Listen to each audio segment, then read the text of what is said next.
HR thought they could cut my throat with a piece of paper, but they didn't know. I was sitting on a $65 million bomb, waiting for the perfect moment to detonate, and when that bomb went off, it wouldn't just blow Caitlin out of her chair, it would make the entire company tremble. They played checkers while I played chess. They thought 18 years made me expendable. They were wrong. My name is Rachel Harper, and I should have seen the storm coming the moment I found my favorite mug in the trash. It was a Monday morning at 7:30 when I walked into the break room at Orion Nexus Systems, our billion-dollar tech empire nestled in downtown Denver. The mug, a chipped ceramic piece with "World's Okayest Boss" printed on it, had been my companion through 18 years of code reviews, product launches, and late-night server crashes. Now it lay among coffee grounds and yesterday's sandwich wrappers, deliberately placed where I'd see it. "Spring cleaning," a voice chirped behind me. Caitlin Summers stood in the doorway, her power suit so crisp it could cut glass. Our new head of HR, all 32 years of her, smiled with the warmth of a meat locker. "We're refreshing the workspace culture." I fished my mug out, rinsed it slowly. Refreshing, that's one word for it. She'd been here 3 weeks, and already the office felt different. The bowl of candy at reception promotes unhealthy habits. The plants people kept on their desks banned fire hazard. The flexible work-from-home Fridays we'd fought for, under review for productivity optimization. But these weren't just policy changes. They were warning shots. "Actually, Rachel, perfect timing," Caitlin said, tapping her tablet with manicured nails. "I've been meaning to connect about your department's legacy processes." Legacy, in tech speak, that meant outdated, obsolete, ready for the scrap heap. "My department runs the entire operational infrastructure," I said, drying my mug with deliberate care. "We keep the lights on." "Of course, but I've noticed some interesting patterns in the org chart. You have the highest average tenure of any department, wonderful loyalty, but..." She tilted her head, studying me like a specimen. "Innovation requires fresh perspectives, don't you think?" I'd built my team carefully over the years. Good people who knew their systems inside out. People who answered calls at 3 a.m. when servers crashed. People who'd helped transform ONS from a garage startup to a NASDAQ darling. Now Caitlin saw them as numbers on a spreadsheet, ripe for cutting. Fresh perspectives are valuable. I agreed, placing my mug in the dishwasher, the new one she'd installed because the old one was inefficient. But so is knowing which cable not to unplug. Her laugh tinkled like breaking glass. "Such wisdom, we should definitely schedule time to discuss knowledge transfer strategies. Succession planning is so important for business continuity." Knowledge transfer, succession planning, corporate euphemisms for "teach us everything you know so we can replace you with someone cheaper." Over the next days, I watched her work. She moved through the office like a virus, infecting every department with her optimization fever. The senior architect and platform, suddenly his code reviews needed additional oversight. The infrastructure lead who'd been here since day one. Her AWS permissions mysteriously downgraded to read-only. The pattern was surgical in its precision. Target the expensive veterans. Create paper trails of minor infractions. Build a case for performance improvement that would inevitably fail. Then bring in hungry 20-somethings at half the salary. But Caitlin made one critical error. She thought I was just another aging engineer.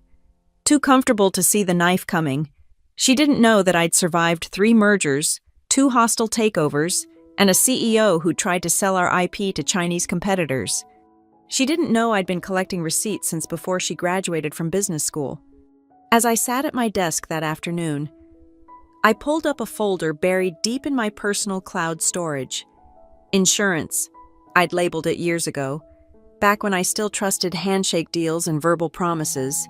Inside lay contracts, emails, board meeting minutes, 18 years of corporate archaeology.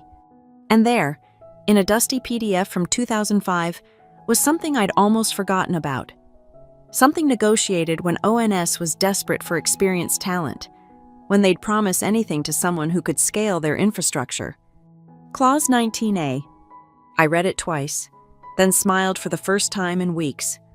Caitlin wanted to play corporate chess. She had no idea she'd already lost. The first chess piece moved on a Tuesday at 2:45 p.m. Strange.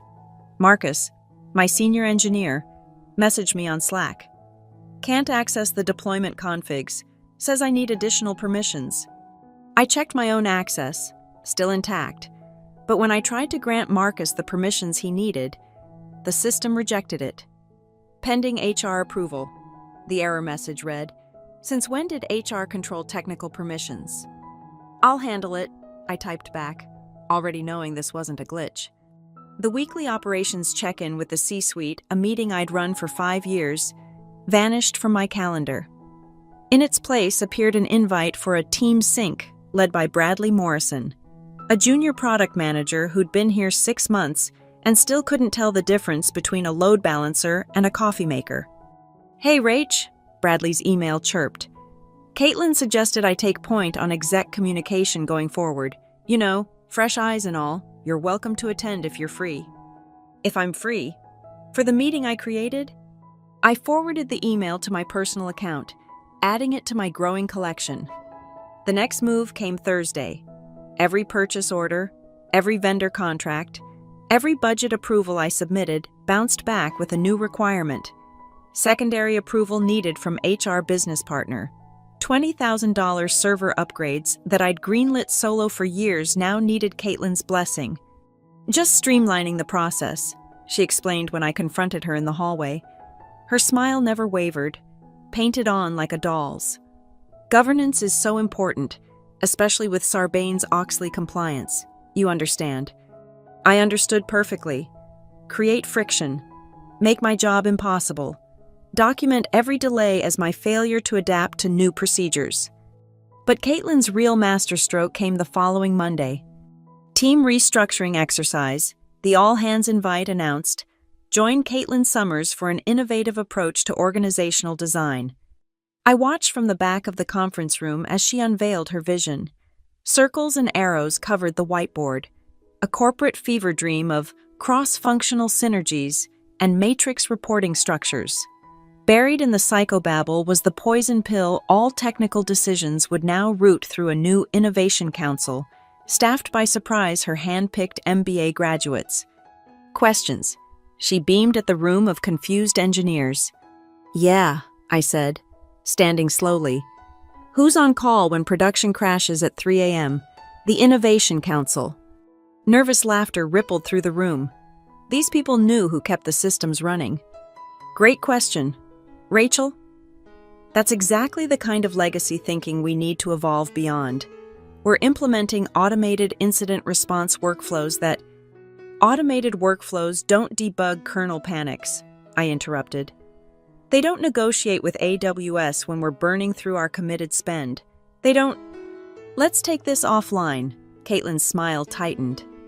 I'd love to hear your concerns in a more productive setting. Offline. Corporate speak for, shut up before you embarrass me further. After the meeting, I found my desk access card deactivated. System upgrade, security claimed, issuing me a temporary badge that wouldn't open the server room. My AWS root credentials suddenly flagged for rotation. My GitHub admin rights under review. Death by 1,000 cuts, each one meticulously documented in HR's files as a standard security measure. She's good. I admitted to my reflection in the bathroom mirror. Caitlin had orchestrated this beautifully, in her files. I probably looked like a dinosaur thrashing against evolution, resisting every reasonable change, failing to adapt to modern practices. But while she was building her case against me, I was building something else. Every email she sent, I archived. Every process improvement that crippled our operations, I documented. Every time she overrode engineering decisions for budgetary efficiency, I kept receipts. And I started making calls. James, it's Rachel Harper. Yeah, it's been a while. Listen, I need you to look at something. James Latimer had been my lawyer through 2 startup exits and 1 very messy non-compete. He owed his beach house to the options packages I'd helped him understand. Clause 19A. His voice crackled through the phone. Christ, Rachel, Do they know about this? Doubt they've read past page 5 of anything written before 2010. You realize if they terminate you after the 15-year mark, which was 3 years ago, this triggers automatically no negotiation, no mediation, just boom. I'm counting on it. The number we're talking about here? 65 million, give or take, depending on tomorrow's closing price. His whistle was low, appreciative. And they're really going to fire you after everything. I thought about Caitlin's smile, sharp as a scalpel. Oh, James, they can't wait. When? Soon? She's just waiting for enough paperwork to make it look clean. And you're just letting her. I smiled, though he couldn't see it. I'm giving her all the rope she wants. That night, I backed up every personal file, every contact, every piece of institutional knowledge I'd accumulated. Not to take with me, that would be theft, but to make sure I knew exactly what they'd lose when I walked out the door. Caitlin thought she was pushing me off the board. She had no idea she was pushing me toward the biggest payday of my life. The email arrived Tuesday at 3:17 p.m., dressed in HR's signature passive-aggressive politeness. Hi, Rachel. Hope you're having a wonderful day. Would love to catch up for a quick touchpoint tomorrow. I have an opening at 10 a.m. Looking forward to our chat. Caitlin. Touchpoint. Even their euphemisms had euphemisms. I stared at the emoji, that digital smile masking the blade beneath. No subject line, no agenda, just 15 minutes on the calendar, strategically scheduled when most of the office would be in the all-hands product review. Sure, I replied. No emoji, no exclamation points.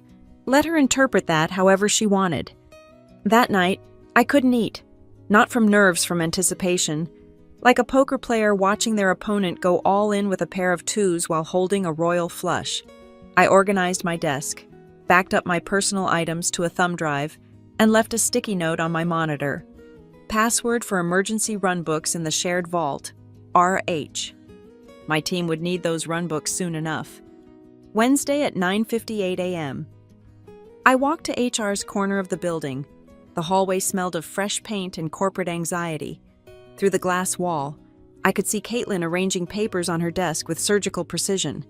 Beside her chair sat an empty cardboard box, not even trying to be subtle anymore. I knocked once and entered. Rachel, please, sit. She gestured to the chair across from her, lower than hers. Naturally, basic power play. Can I get you anything, water, coffee? I'm good. She shuffled her papers, savoring the moment. God, she was actually enjoying this.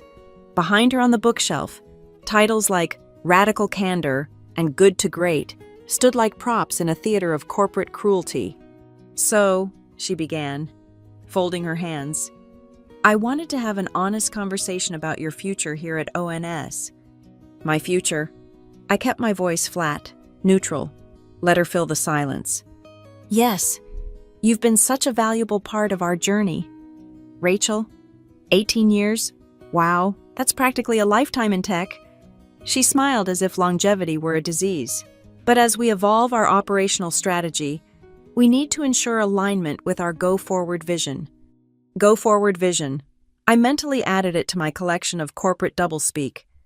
And I'm not aligned. Well, she slid a document across the desk. We've noticed some concerning patterns: resistance to new processes, difficulty collaborating with innovation partners, a certain inflexibility regarding organizational changes. I glanced at the paper, a performance improvement plan, backdated 2 weeks. Signatures from Bradley and 2 other MBA plants I'd never worked with. 60 days to show measurable improvement in categories so vague they could mean anything. This is dated wrong, I said mildly. I've never seen this before. Oh, we sent it to your ONS email. Perhaps it went to spam. Her eyes sparkled with false concern. It can be so unreliable sometimes. It, my department. The irony was almost artistic. Caitlin, I leaned back, meeting her gaze. We both know what this is. Why don't we skip the theater? Her smile flickered, just for a second. I'm not sure what you mean. The PIP is a formality. You've already made the decision. The box is right there. I nodded to her side. So let's be efficient. That's what you value. Right efficiency. She straightened, mask slipping. For the first time, I saw the real Caitlin cold, calculating, annoyed that I wasn't playing my assigned role of the devastated veteran. Fine, she pulled out another folder, thicker this time. Your position is being eliminated as part of our restructuring. Your last day is today. Security will escort you out after you sign these. The severance package was insulting. 3 months' pay, COBRA coverage for 6 months, and of course, a non-disclosure agreement that would gag me tighter than a corporate hostage. I read every line, taking my time. Let her think I was struggling to process, maybe hoping to negotiate. Her phone buzzed. The product review was ending. People would be returning soon. I need to make a call, I said. Rachel, I really think... I'm calling my lawyer. The word lawyer hit her like cold water. That's not necessary. This is standard. James, yeah, it's happening. I kept my eyes on Caitlin as I spoke. Exactly what we discussed. Can you send that email we prepared? Great. They should have it in about 5 minutes. I hung up and placed the unsigned papers back on her desk. I'm not signing anything today. Rachel, if you don't sign, you forfeit the severance. I understand. I stood, smoothing my shirt. 18 years. Caitlin, you might have checked what kind of contract someone signs when they're employee number 7 at a startup. Her phone buzzed, then her laptop, then her desk phone lit up like a Christmas tree. What did you... She grabbed her phone, face draining of color as she read. This can't be. Clause 19A, I said quietly. Automatic acceleration of all unvested equity upon involuntary termination after 15 years of continuous service. At current market price, that's approximately $65 million. Pre-tax, of course. Her mouth opened and closed like a fish gasping for air. Your move, I said, and walked out of her office. Behind me, I could hear her frantically dialing. Get me legal. Now, now. The security guard was waiting outside, looking uncomfortable.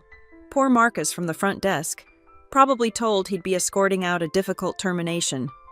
Hey, Marcus, I smiled. Beautiful day for a walk, isn't it?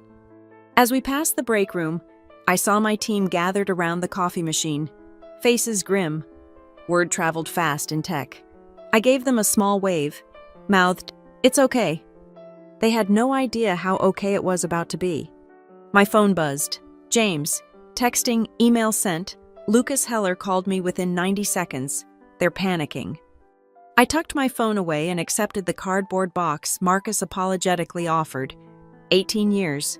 Reduced to a banker's box of personal items. But in that box was something Caitlin hadn't counted on, a printout of my original employment contract, with Clause 19A highlighted in yellow. The autumn air hit my face as we exited the building, crisp, clean, full of possibility. Sorry about this, Rachel, Marcus muttered. You were always nice to us. Don't be sorry, I said, handing him my keycard. And Marcus might want to update your resume. Things are about to get interesting around here. I walked to my car without looking back. Somewhere in that glass tower, Caitlin was discovering that she'd just triggered the most expensive termination in company history. Chess, not checkers. And I just said, checkmate.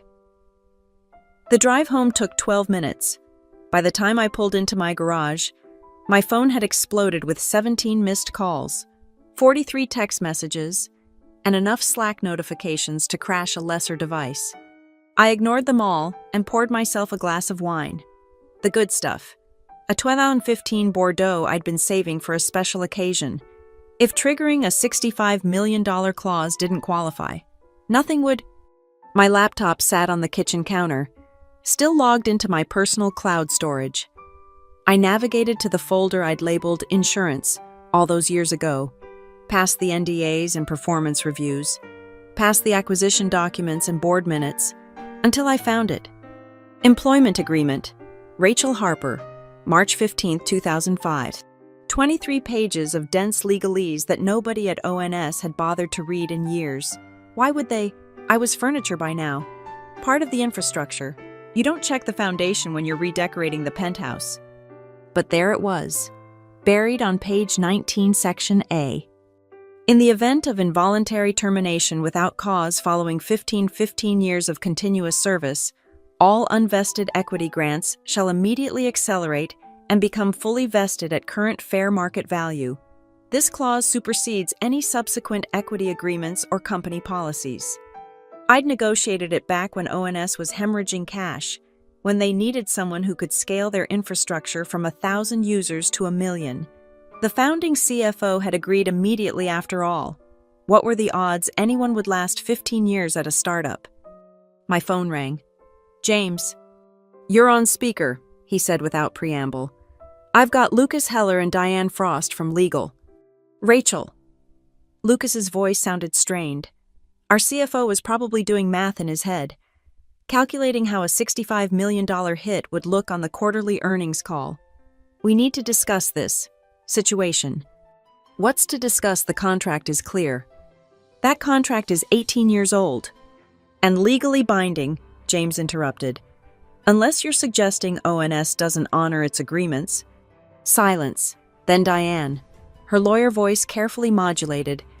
"We'd like to propose a meeting, tomorrow morning, to explore options." "My client is under no obligation to negotiate," James said. "The termination has already occurred. The clause is automatically triggered." "We could reverse the termination," Lucas blurted. Caitlin acted without full authorization. "She's head of HR," I said, speaking for the first time. "Are you saying she doesn't have the authority to fire people?" More silence. I could practically hear their panic through the phone. "The board will need to be informed," Diane said finally. "This material impact, the SEC filing requirements alone." "Then you'd better inform them," James said cheerfully. "In the meantime, I'll be sending over instructions for the equity transfer. Rachel's broker is expecting your call." He hung up before they could respond. $65.3 million, he said, calling me back on his private line. "Based on today's closing price, though if news of this gets out..." "Stock'll tank," I finished. "Massive unplanned equity liquidation right before earnings. The market will panic." "ONS can't afford that, not with the Prometheus acquisition pending." "The Prometheus deal? I'd forgotten about that, a $3 billion acquisition that would cement ONS's market position. Any hint of financial instability could spook Prometheus into walking." "They'll try to bury this," I said. "They'll try to settle, quietly. The question is what you want, Rachel." What did I want? I thought about 18 years of late nights, of building systems that now powered a billion-dollar company. I thought about my team, about Marcus at the security desk, about everyone Caitlin had marked for elimination. "I want the full amount," I said. "Every penny that contract entitles me to. And I want it to hurt." James chuckled. "Oh, I think we can arrange that." My phone buzzed with a text from an unknown number. I opened it to find a screenshot from someone still inside ONS, the all-hands Slack channel. "At channel emergency executive meeting scheduled for 6 p.m., mandatory for all VPs and above, no exceptions." Another text, this one from Marcus at security. "Never seen anything like this. Caitlin's been in the bathroom crying for 20 minutes. Legal took over her office." I poured another glass of wine and opened my laptop. Time to review my other insurance policies. The emails where Caitlin discussed clearing out the dead wood. The chat logs where she'd laughed about dinosaurs not knowing the meteor was coming. The presentation where she'd outlined exactly how much the company could save by replacing senior engineers with offshore contractors. Evidence of a pattern, a deliberate strategy targeting older employees.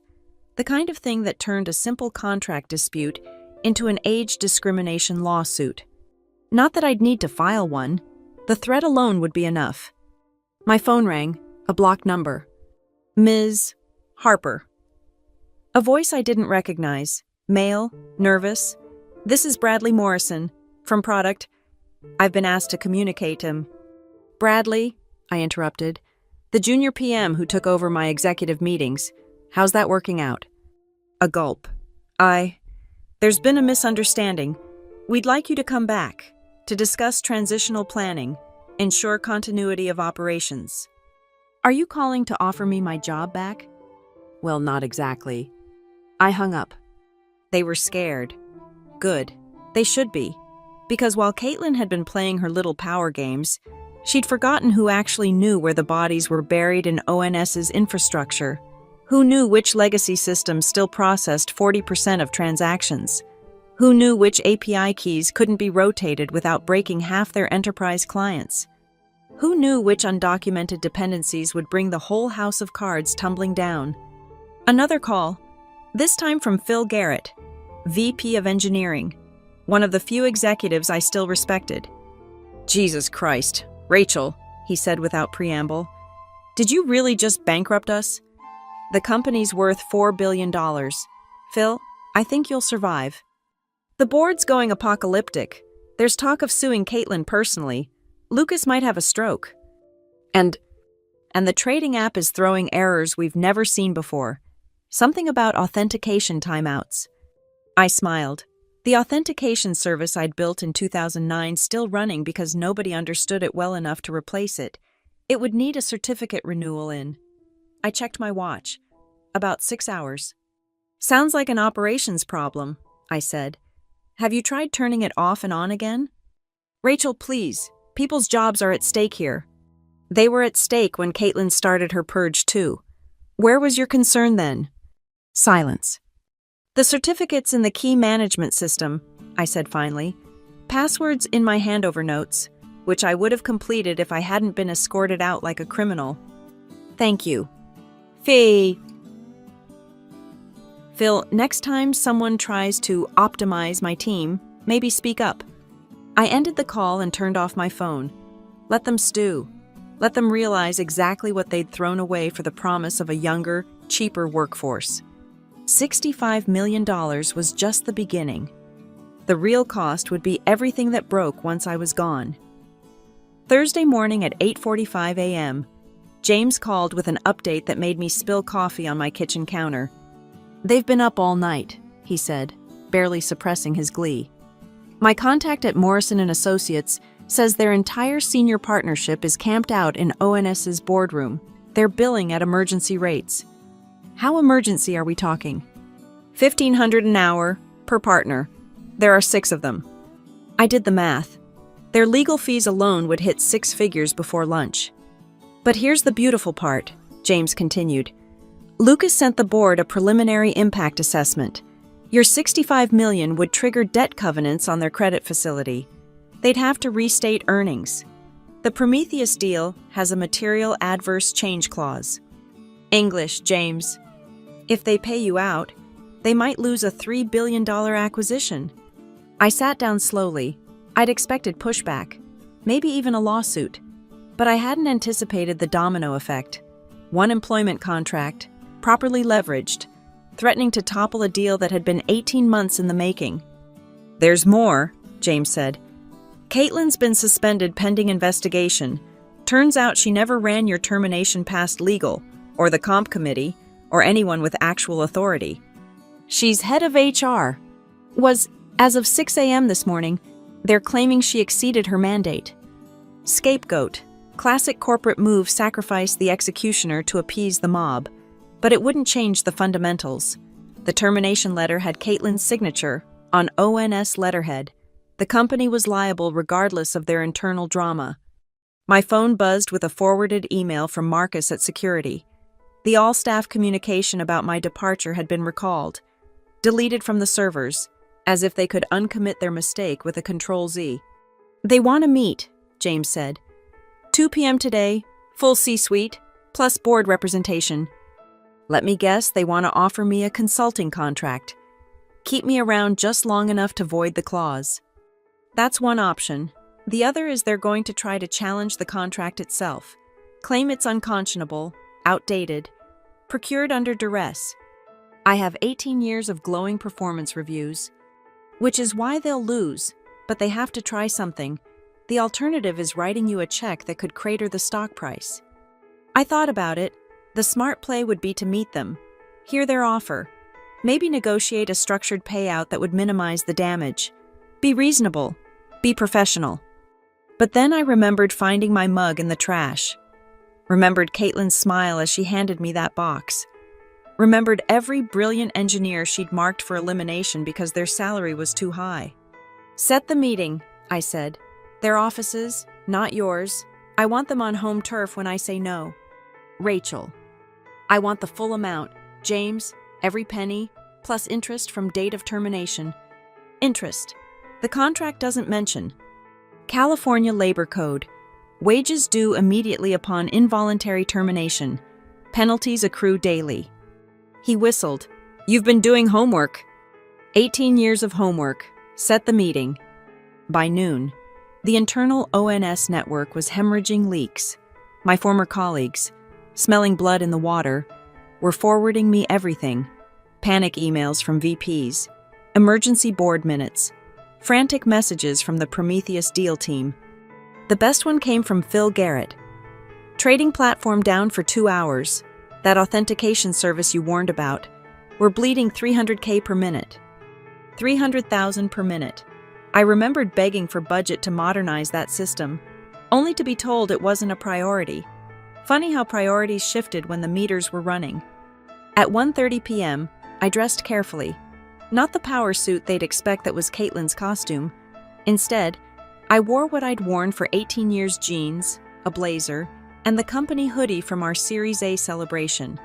The one that said, ON's Building the Future, in faded letters. Let them see what they were throwing away. James met me in the ONS lobby at 1:55 p.m. He was practically vibrating with anticipation. They've made 3 settlement offers in the past hour, he whispered as we waited for the elevator. Each one worse than the last. They're panicking. Good. The elevator rode up 30 floors to the executive level. Through the glass walls, I could see them gathered in the boardroom, Lucas pacing, Diane shuffling papers, 3 board members I recognized from quarterly presentations, and at the far end, CEO Ethan Rhodes, looking like he'd aged 5 years overnight. They all turned when we entered. The tension was thick enough to cut. Rachel, Ethan stood, attempting a smile. Thank you for coming. Please, sit. I took my time, noting the empty chair where Caitlin should have been. Her nameplate was already gone from the table. Before we begin, Diane jumped in.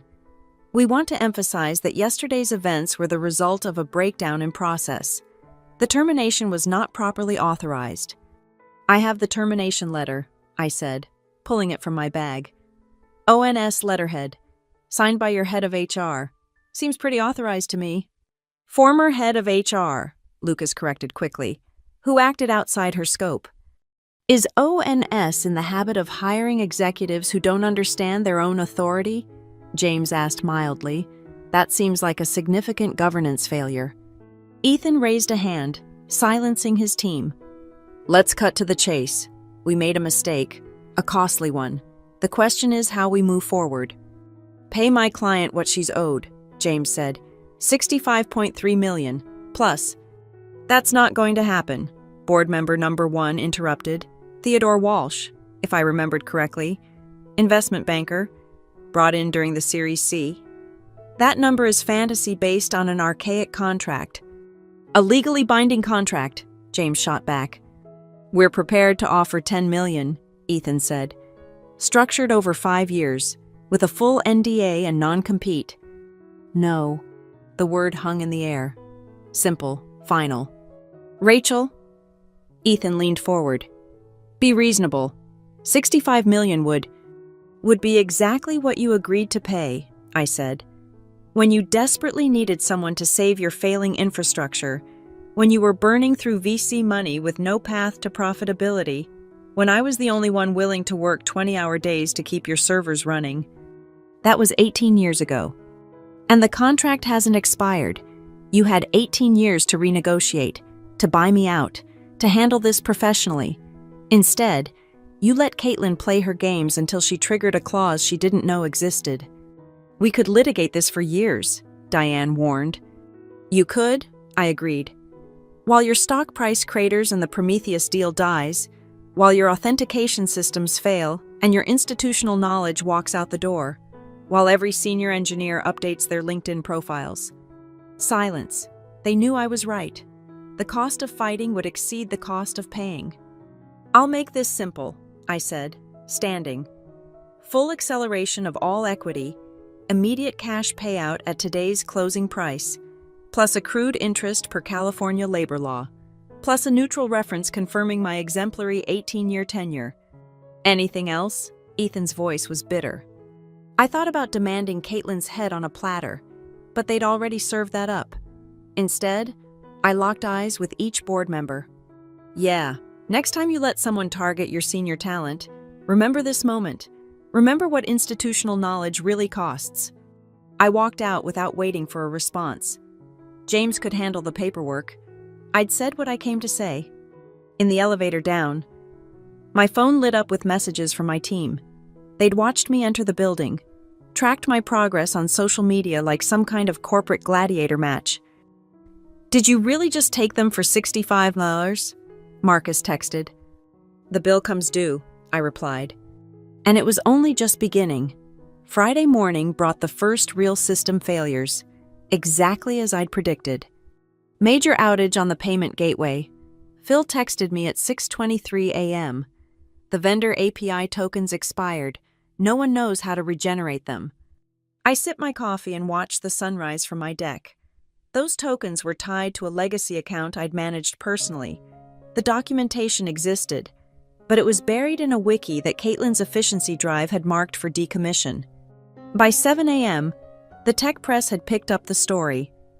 ONS Trading Platform experiences third consecutive day of outages, read the TechCrunch headline. The comments section was brutal customers threatening to switch platforms, investors questioning leadership, engineers openly mocking the Innovation Council that couldn't keep basic services running. Then came the bombshell that made me laugh out loud. Breaking internal audit reveals systematic issues at ONS HR department.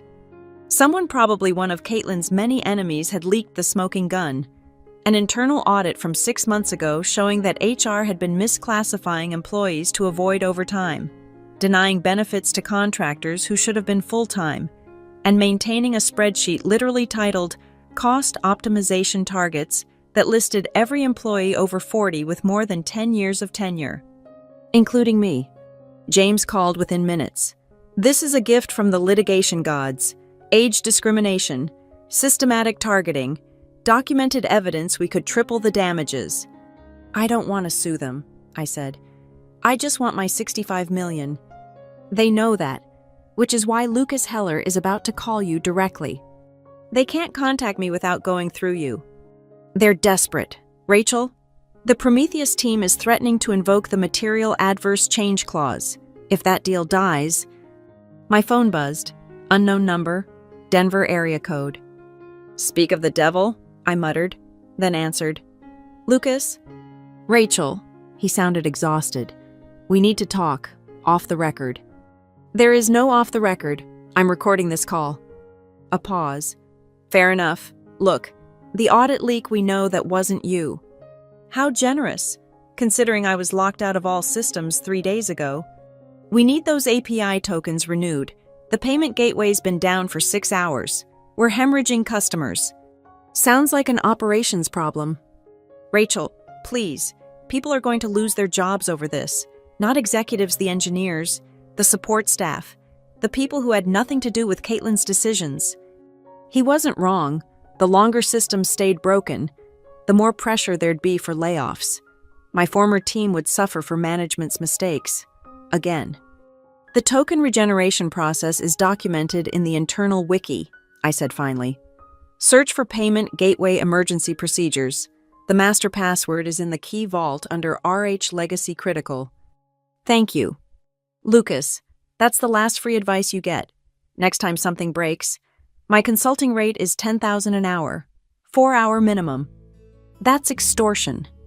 "That's market rate for someone who can fix your disasters." "Oh, and Lucas, you might want to check the certificate expiration dates on the load balancers.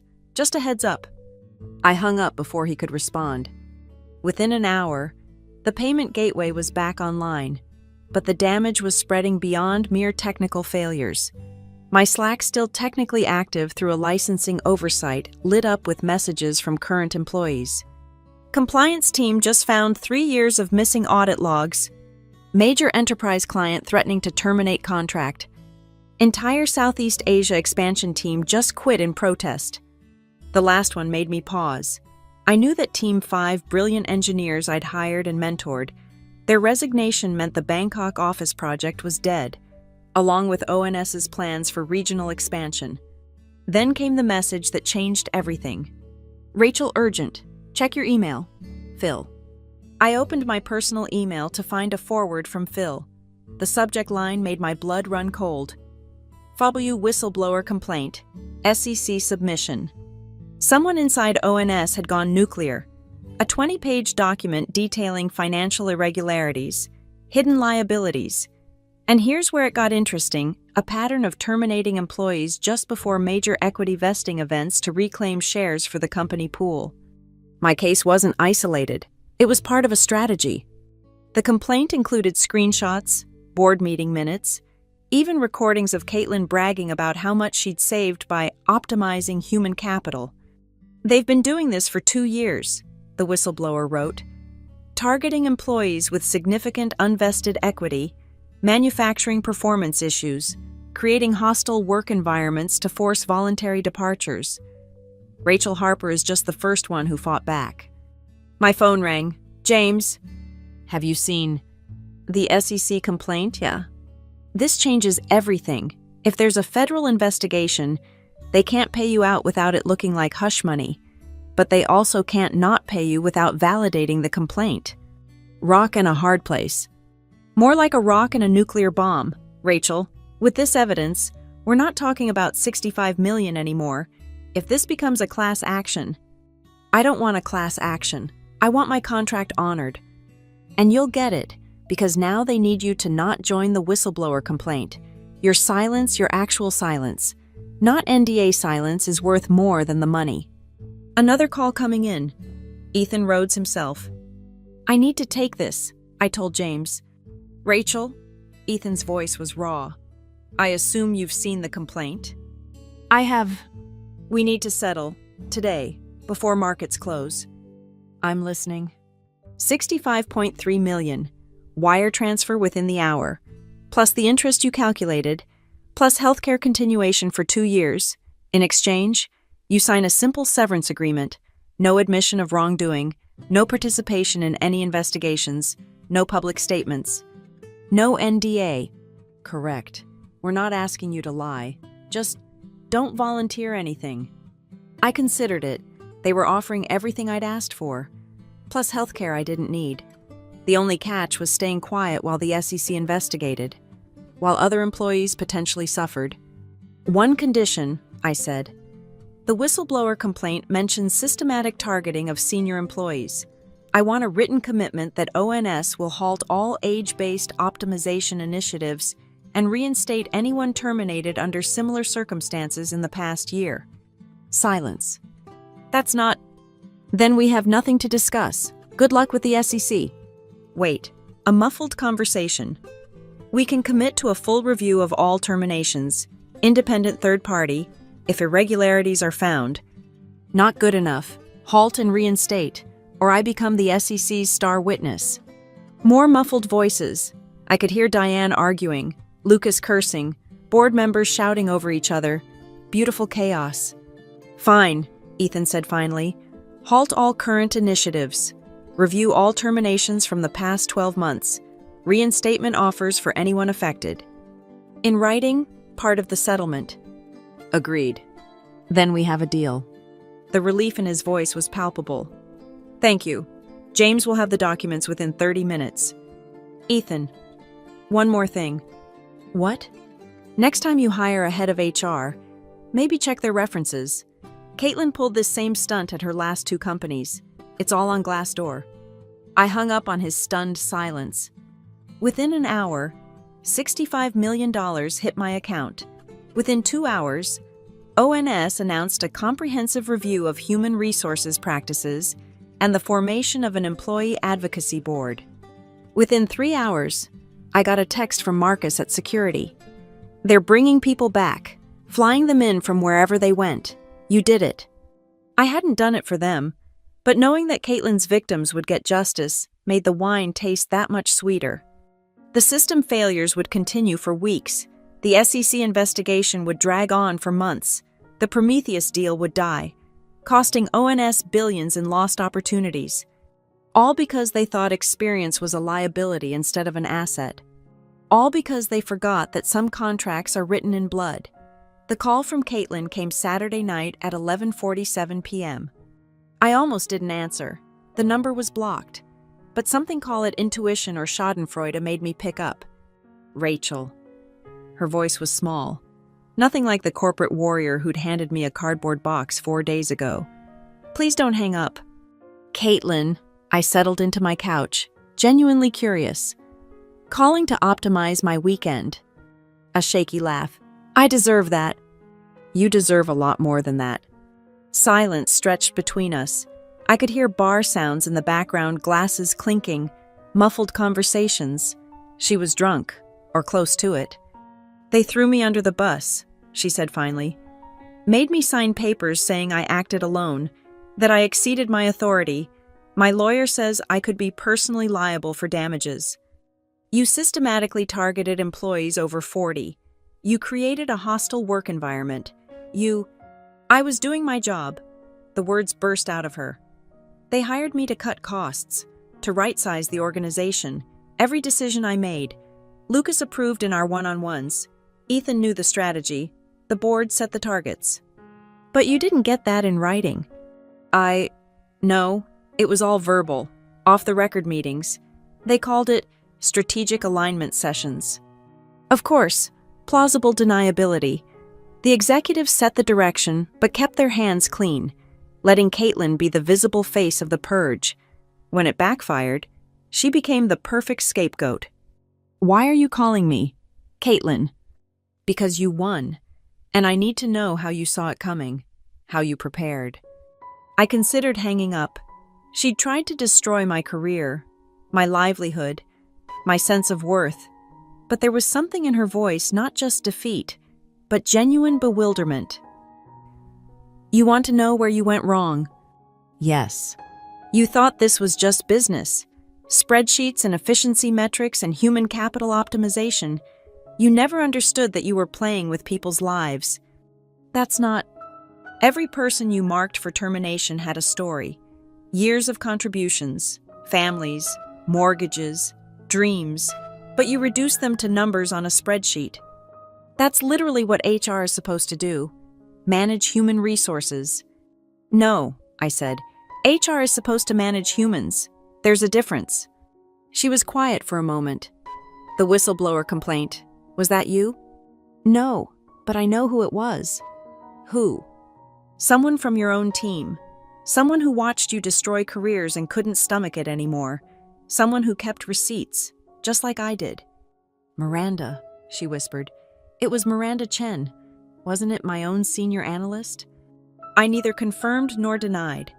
Miranda had reached out to me after the news broke, sharing her story, how Caitlin had made her compile the termination lists, how she'd been ordered to backdate performance issues, how she'd finally snapped when she saw my name on the list, the woman who'd mentored her when she was a junior engineer. I'm finished, Caitlin continued. Blacklisted from tech. My reputation's destroyed. LinkedIn is a graveyard. I can't even get recruiters to return my calls. Part of me felt satisfied. Karma was swift and thorough. But another part, the part that had spent 18 years building teams and mentoring young professionals, felt something else. How old are you, Caitlin? 32. You've got 30-plus years of career ahead of you. This doesn't have to be the end. Are you seriously giving me career advice after everything? I'm giving you life advice. You burned bridges, but bridges can be rebuilt. You hurt people, but people can forgive. You made mistakes, but mistakes can teach. The SEC is investigating me personally. I might face charges. Then cooperate. Tell the truth. Show them the emails where Lucas set the targets, the presentations where Ethan praised your cost-cutting, the board minutes where they approved your strategy. I signed an NDA, which becomes void if you're subpoenaed. Caitlin, They used you, just like you used us. The difference is, you have a chance to break the cycle." Another silence. When she spoke again, her voice was steadier. "Why are you being kind to me?" "Because destroying you won't undo what happened. Because you're young enough to learn from this. Because maybe, just maybe, the next time you're in a position of power, you'll remember that humans aren't resources to be optimized." "I cost you your job." "No," I corrected. "You gave me $65 million and freed me from a company that didn't value experience. I should thank you." A bitter laugh. "Right, your golden parachute." It wasn't about the money. It was about respect, about honoring agreements, about recognizing that the people who built the foundation deserve better than being discarded for a quarterly earnings bump. "The new head of HR called me yesterday," she said suddenly, "asked about password management, access protocols, knowledge transfer documentation, all the things you handled. And I told him I systematically stripped access from senior employees without documenting their responsibilities, that I have no idea how half the critical systems work, that I deleted the knowledge base because it was outdated." That must have been a fun conversation. He said, and I quote, "What kind of idiot terminates institutional knowledge without a backup plan?" I couldn't help but smile. Welcome to the consequences of efficiency without wisdom. "Rachel, I'm sorry. I know it doesn't mean anything now, but I'm sorry. I bought into the philosophy that newer was always better, that experience was overhead, that loyalty was weakness. And now I'm 32, unemployed, and realizing I threw away mentorship for metrics. I optimized human connections out of existence. I turned people into problems to be solved." My phone buzzed with another call. Phil Garrett. "I need to take this," I said. "Caitlin, one last piece of advice." "Yeah." "When the SEC calls, and they will tell the truth, all of it. The real criminals aren't the foot soldiers following orders. They're the generals who give those orders, then deny they ever did." "You think I should flip on them?" "I think you should stop being their scapegoat. You wanted to play corporate chess. This is your chance to capture their king." I switched to Phil's call, leaving Caitlin to contemplate her next move.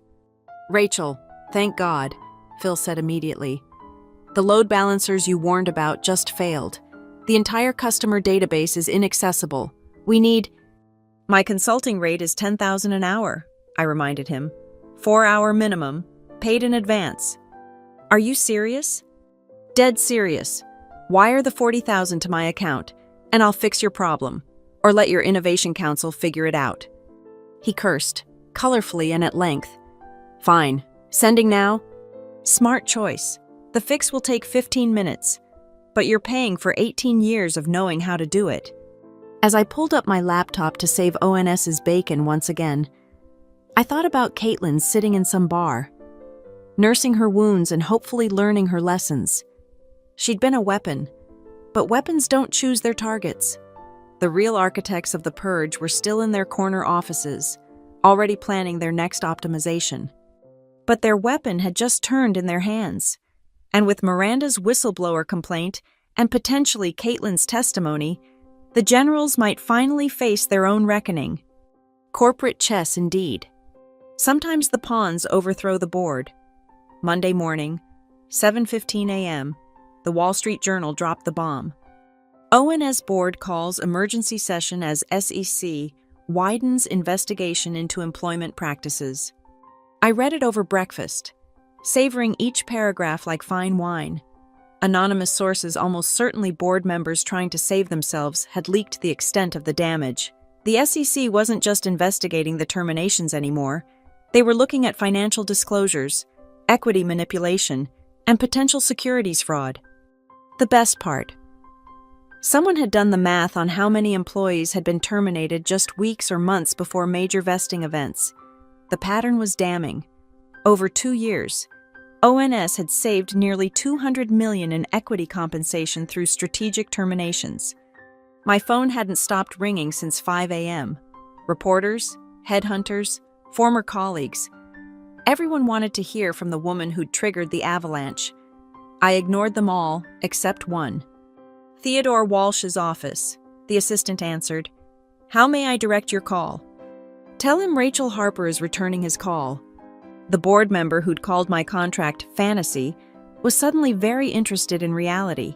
Within seconds, his gravelly voice came on the line. "Ms. Harper, thank you for calling back." "Ted," I said, deliberately casual, "what can I do for you?" "I'll cut to the chase. The board is meeting in 2 hours.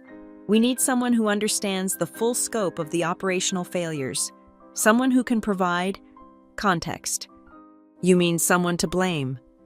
"I mean someone who can help us understand how we got here. As a paid consultant, of course." The audacity was breathtaking. They wanted me to help them navigate the mess they'd created by firing me. "My consulting rate?" "Yes, $10,000 per hour. We're aware. We're prepared to offer a 20-hour engagement. $200,000 to explain their own company to them." The irony was delicious. "I'll need that in writing. And Ted, I won't sugarcoat anything. You want context? You'll get all of it." "Understood. Can you be here by 9? 9:30, I have a yoga class." I didn't have a yoga class, but they could wait. At 9:25 a.m., I walked into ONS headquarters for the first time since my termination. The security desk was in chaos, apparently. The access control system had failed over the weekend, and they were manually checking everyone in. "Ms. Harper."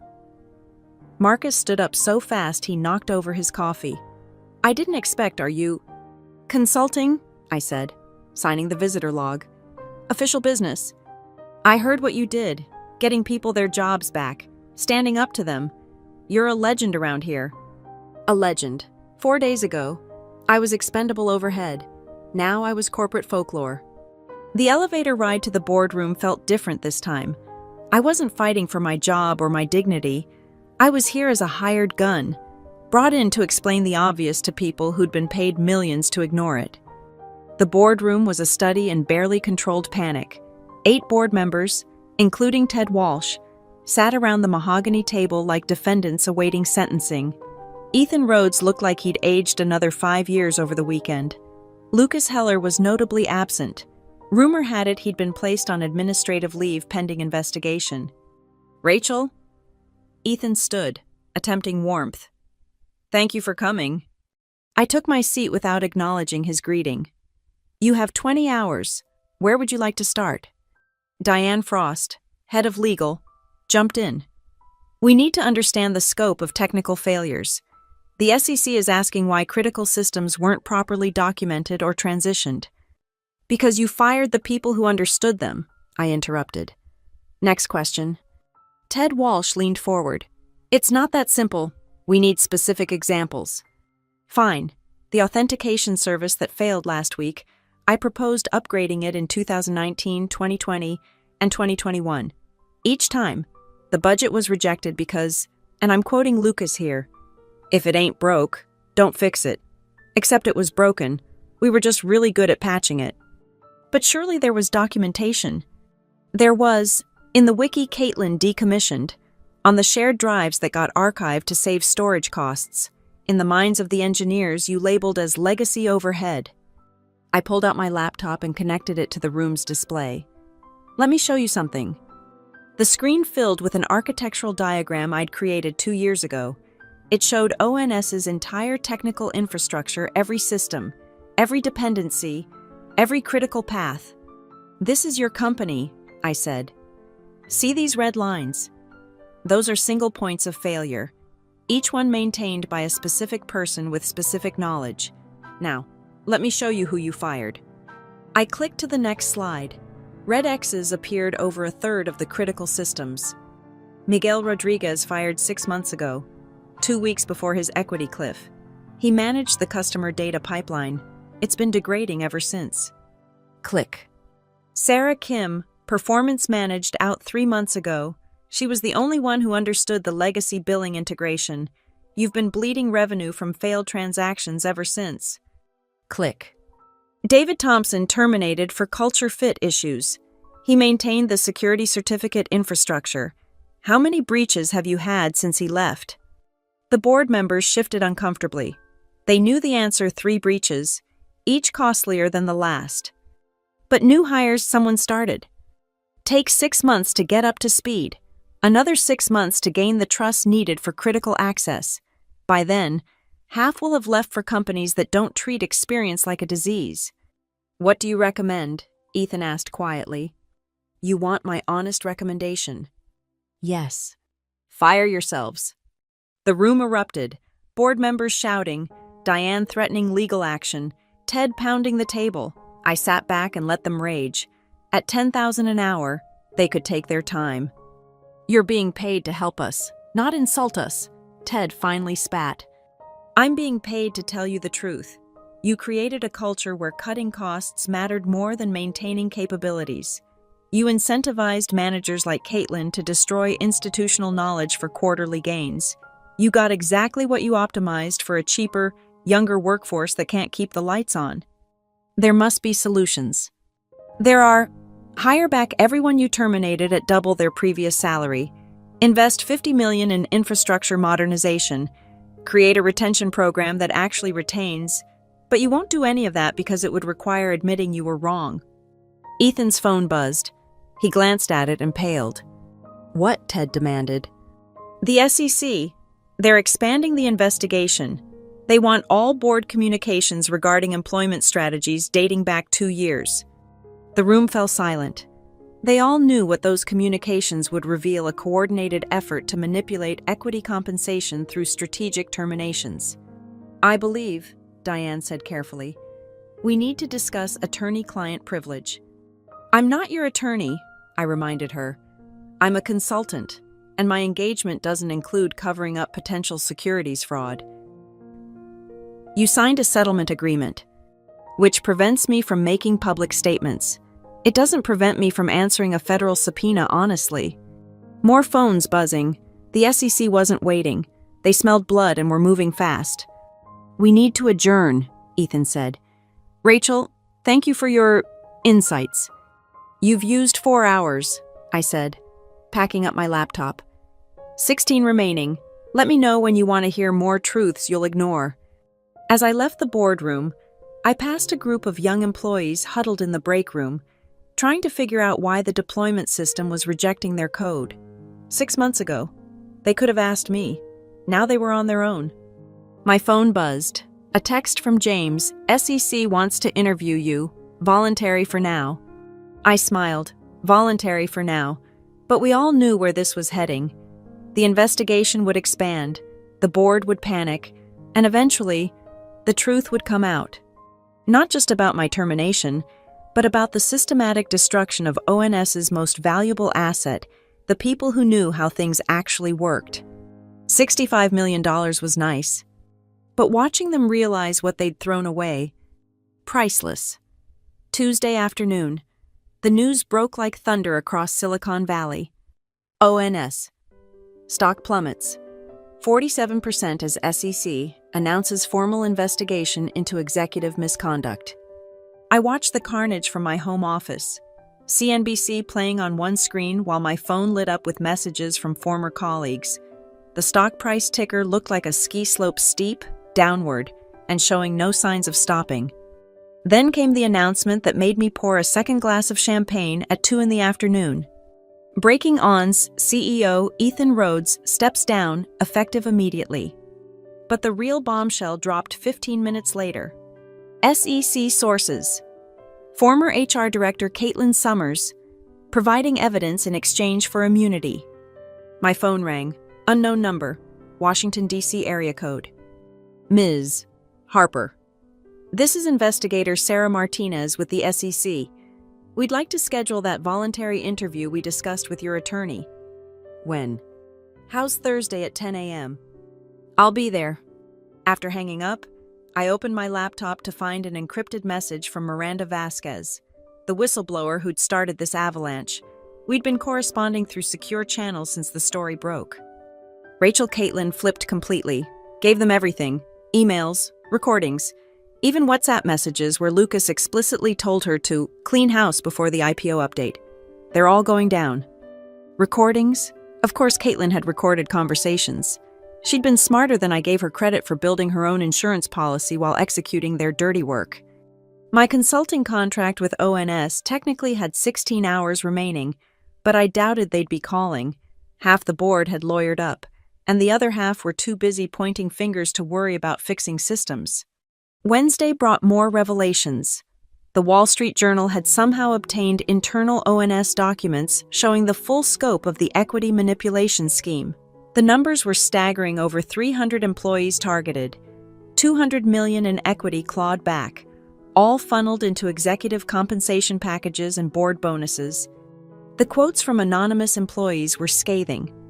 They called us dead wood while awarding themselves millions in retention bonuses. My manager was told to find reasons to fire me. When he couldn't, they fired him too. Rachel Harper saved this company a dozen times. They threw her away for a percentage point of margin. But the universe saved its best joke for Wednesday evening. Phil Garrett called, panic evident in his voice. "Rachel, I know things are complicated right now, but we have a situation. Let me guess something critical is broken and no one knows how to fix it. The entire West Coast data center is offline. It's the power management system you designed, the one you said needed documentation, which was in the wiki that got decommissioned. Can you help? Please, we're losing millions per hour." I glanced at the clock. 6:43 p.m. "My rate is now $25,000 per hour, I said calmly.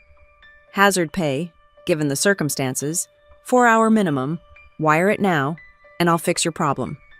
$25,000, that's a bargain compared to your burn rate? Decide fast. Phil, every minute costs you another million in lost revenue. He cursed, creatively. "Sending now. $100,000 to fix a problem that wouldn't exist if they'd kept their institutional knowledge." The irony was becoming almost satirical. The fix took 12 minutes. I spent the remaining 3 hours and 48 minutes documenting everything I did, creating a manual they should have had years ago. At these rates, they were going to get their money's worth. Thursday morning, I dressed carefully for my SEC interview. Professional but not corporate. I was done with that costume. The federal building in San Francisco loomed like a monument to consequences. Sarah Martinez turned out to be a sharp-eyed woman in her 50s who'd clearly seen every corporate scandal imaginable. Her assistant looked young enough to be my daughter, but took notes like a court reporter. "Ms. Harper, thank you for coming. Before we begin, you understand this is voluntary. You're free to leave at any time." "I understand." "Excellent. Let's start with your employment contract from 2005. For 3 hours, I walked them through everything. The contract negotiation when ONS was desperate. The years of building systems while watching executives get rich off our work.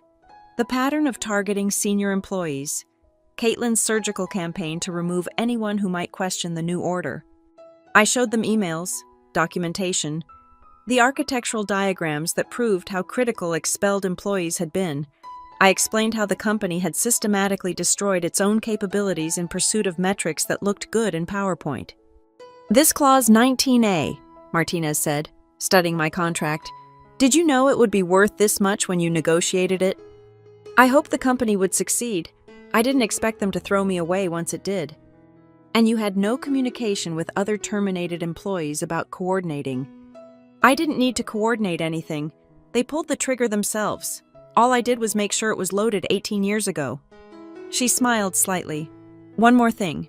We've received information suggesting you may have additional documentation about executive compensation tied to these terminations." I pulled out a thumb drive. Executive bonuses for the past 3 years. Public information. Technically, but buried in proxy statements. I've mapped them against termination waves. The correlation is interesting. Martinez's assistant's eyes widened as she scrolled through the data. Every mass termination had been followed by executive bonuses for operational efficiency. The bigger the layoff, the bigger the bonus. "They incentivized firing people," the assistant said, almost to herself. "They literally paid themselves to destroy jobs." "The best part," I said, "check the vesting schedules. Most of those bonuses are clawback eligible if the SEC finds wrongdoing." Martinez's smile widened. "Ms. Harper, would you be willing to testify if this goes to trial?" Absolutely. Walking out of the federal building, I felt lighter than I had in years. Not because of the money, though, 65 million certainly helped. Not even because of the vindication, but because the truth was finally coming out. My phone buzzed. A message from Marcus at security. New CEO just announced. They're bringing back everyone who was terminated. Full back pay. You did it. Another message. This one from a number I didn't recognize. This is Sarah Kim. They called me yesterday, offered me my job back at double salary. I said triple or nothing. They said yes. Thank you for showing us how to fight back. And another Miguel here. Just got rehired as chief data architect. First thing I'm doing is documenting everything. Never again. By evening, my LinkedIn had exploded. Connection requests from every major tech company. Job offers ranging from reasonable to absurd. Consulting requests that would keep me busy for years if I wanted. But the message that mattered most came from Phil Garrett. Board just voted, implementing your entire modernization plan. 50 million budget approved. Want to lead it?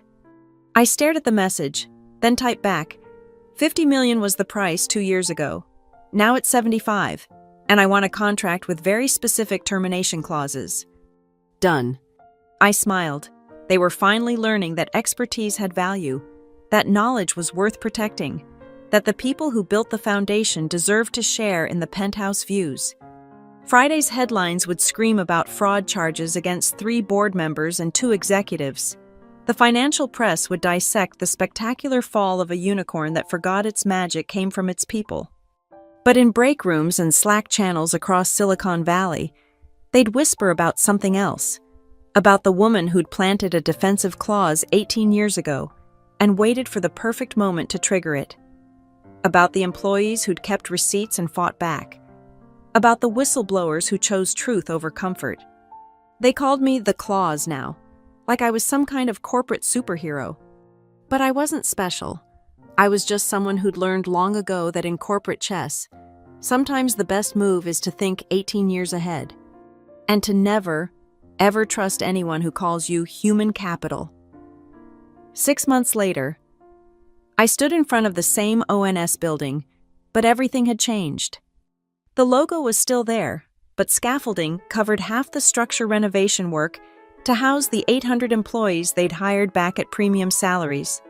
The parking lot that used to be half empty now overflowed with cars. Even at 6:30 p.m., lights blazed from every floor as teams worked to rebuild what had been carelessly destroyed. I wasn't there for nostalgia. The new CEO, a no-nonsense veteran named Patricia Williams, who'd built 3 companies from scratch, had asked me to address the all-hands meeting, not as a consultant charging $25,000 per hour, but as a guest speaker, pro bono. Why would you do anything for free for them? James had asked when I told him. Because it's not for them. It's for the people who survived, who fought back, who deserve to hear that their experience matters. The auditorium was packed. I recognized faces from my old team, from security, from departments I'd never directly worked with, but they all knew my story, our story, really. Patricia introduced me simply. The woman who reminded us that contracts matter, experience has value, and corporate amnesia can cost $65 million. Standing at the podium, I looked out at the crowd.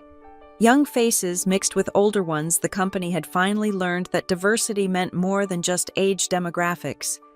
They call me the Clause, I began, like I'm some sort of corporate vigilante who brought down a corrupt system with a single contract provision.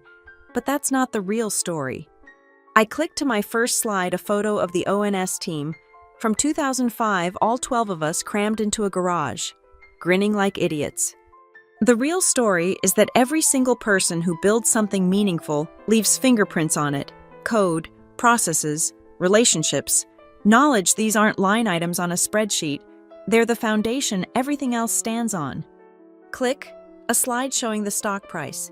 After cratering to $12, it had climbed back to $43.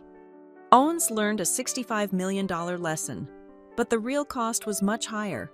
Lost customers, failed systems, destroyed trust, all because someone decided that experience was expensive rather than invaluable. I told them about the brilliant engineers who'd been discarded like outdated hardware, about the managers forced to fire good people to hit arbitrary metrics, about Caitlin Summers, now serving as a key witness in the ongoing trials, who'd been as much a victim of the system as its enforcer. "Where is she now?" someone called out. "Working for a nonprofit that helps older workers fight age discrimination. Turns out, sometimes the best teachers are the ones who learned the hardest lessons." That got a murmur of surprise. Caitlin's redemption arc wasn't public knowledge yet. "But here's what I want you to remember," I continued. "Every single one of you has power. Not golden parachute power. Most of us won't negotiate magical clauses worth millions. But you have the power to document your work, to keep receipts, to speak up when you see injustice, to refuse to be complicit in systems that devalue human dignity." I looked directly at the C-suite section, where Patricia Williams sat taking notes. "And for those in leadership, remember that every termination is a confession of failure. Either you failed to hire the right person, failed to train them properly, failed to create an environment where they could succeed, or failed to value what they brought.